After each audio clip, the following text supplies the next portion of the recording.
Kagaya niya pre, kay bulog mo ko pre. Bukol ha. Sige. Pre, ano yun muna ipa.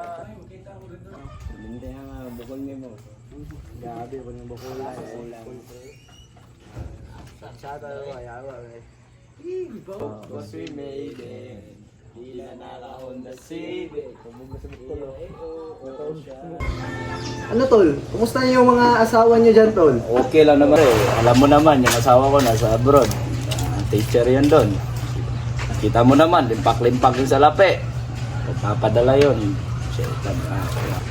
Ayos naman kung ganun tol. O ikaw tol, yung asawa mo, kumusta naman? Hindi naman sa pagyayabang tol, pero tingnan mo, wala pa rin kakupas-kupas tol. Tingin nga Ganda tol. pa rin. Ay oo nga tol, napakaganda ng asawa mo tol. Ano pa pangalan ng asawa mo tol? Mary Joy Bundak yan tol. Wala tol. Ang ganda-ganda tol, ang sarap-sarap tol. Tol, wala namang ganyanan tol, nakakabastos ka na tol, asawa ko yan eh. Grabe tol, ang ganda-ganda talaga tol. Ano tol, paisa naman sa asawa mo tol. Tol, para nakakalalaki ka na tol, nakakabastos ka na tol. Di naman sa ganun tol, parang pinapuri ko lang yung asawa mo tol kasi syempre, sobrang ganda tapos ang sarap-sarap ah. Nakakabastos ka na tol ah. Uy, tama na yan pre. Okay. Tol, kasi nakakabastos yan tol. Tama na yan, tama.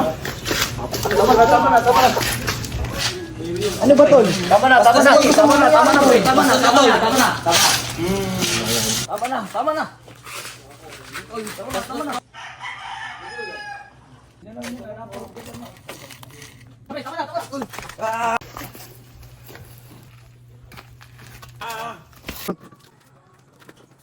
Lo!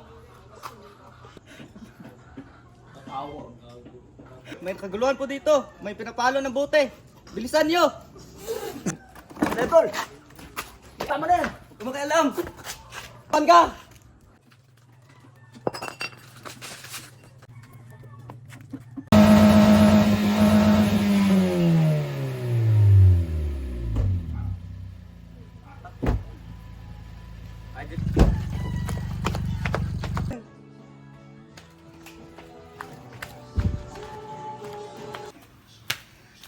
Anong problema dito?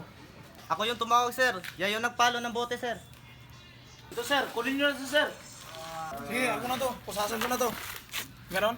Sir, kunin na sir. Ako na pala dito. Skill net.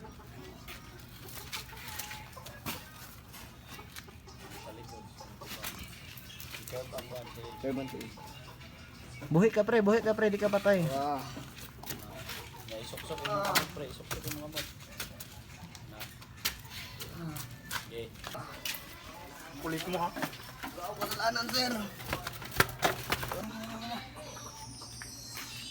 Ah, buhay pa to.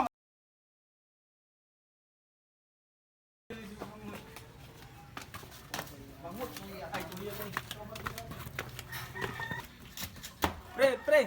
Kamusta na yung kapatid ko? Balala yung sugat, ginagamot pa.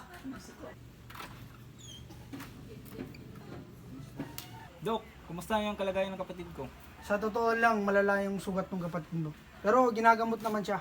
At stable na yung kalagayan niya. Sige, Dok. Salamat sa paggamot sa kapatid ko. Salamat.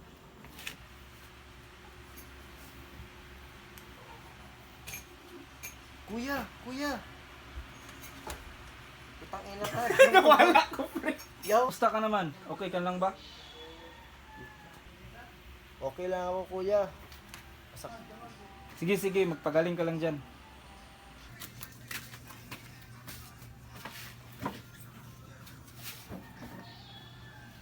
Alam mo bang labag sa batas yung ginawa mo? Maaari kang kasuhan ng frustrated homicide sa ginawa mo. Bang malala ang sugat niya na maaari niyang ikamatay? Hindi ko po sinasadya ang lahat, lasing lang po talaga ako nun. Alam mo bang gumamit ka ng deadly weapon na pwedeng gamitin ebidensya para sa'yo? Nakainom po kasi ako ng time na yun. Iimbestigahan muna namin ang lahat para malaman namin kung ano ang punot dulo ng nangyari sa inyo.